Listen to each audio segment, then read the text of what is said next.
Hello guys, good morning. Ayan, welcome ulit sa aking channel. So, ngayon ay pang 3 days ko na dito sa China. So, tinanong namin kagabi ang amo namin kung kailan kami uuwi sa Hong Kong.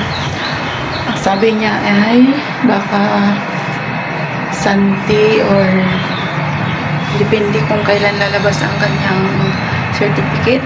Hindi ko alam kung anong certificate yun. Kaya, ayun, naglabo na kami. Kape tayo. Kape na, Inday. Ang almusal ay tira-tira kahapon. Aga-aga mo naman nagising, Inday. Sino? Ikaw. Kung gano'n naman din, kasi ko, pag nagising na ako ng gano'n, wala. Narinig ko.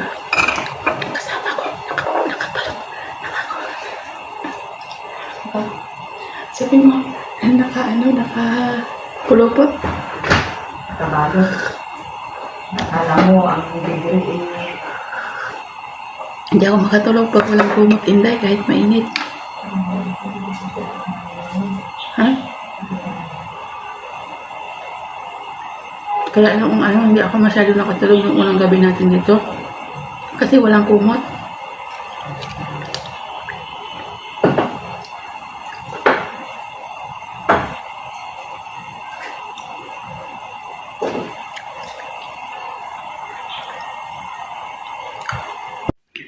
So, ito ngayon ang aking trabahong ngayong araw na to ay pupunasan ko lahat ng libro dito sa loob ng kwarto ng mga pusa.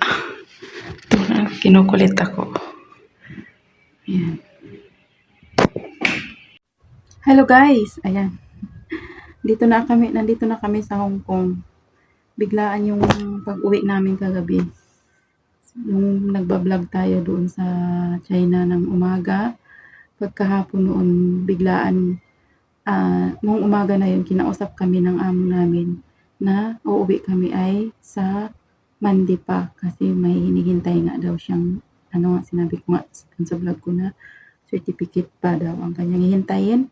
Pero noong bandang alas 4 ng hapon, sinama yung aking alaga ng pakiramdam, kaya ayun, umuwi kami na wala sa nag-impake kami ng dali-dali kasi natakot yung amo kong babae na baka kasi hindi ko alam kung anong nangyari, katatapos ko lang kasing ipa-exercise, tapos bigla na lang sabi niya, nandun ako sa kusina nagkakape, sabi niya, uwi, Marlene, mag-impake ka na at uwi na tayo, si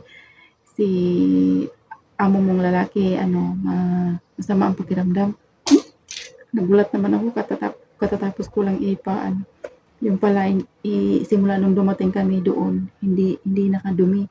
Kaya ayun, nag-alala si amo kong babae, kaya umuwi kami ng dali-dali. Nakagabi, karating kami dito, 11, mag-11 na. Kaya ayan, yung plano ng sa Lunes ang uwi, hindi natuloy. Gusto ko rin naman ang umuwi dito kasi gusto ko magsimba. Ayan. Dininig ni Lord yung dalangin ko na magsimba.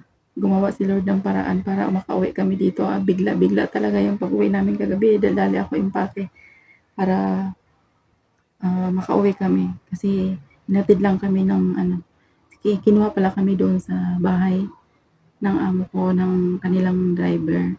Tapos pagka dinala kami doon sa factory, doon kami kumain sa factory.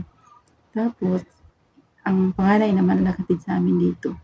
Ayun, madaling araw din umalis yung panganay kanina. Hindi ko na nagisingan.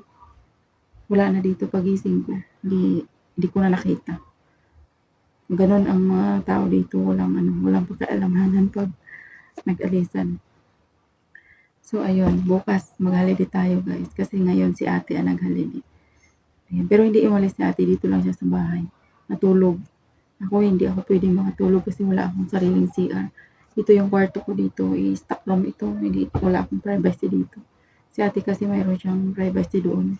Andun yung mayroon siyang CR at saka malapit lang sa kusina. Ako wala akong ano dito. Nandoon din yung gamit ko kay ate Rom.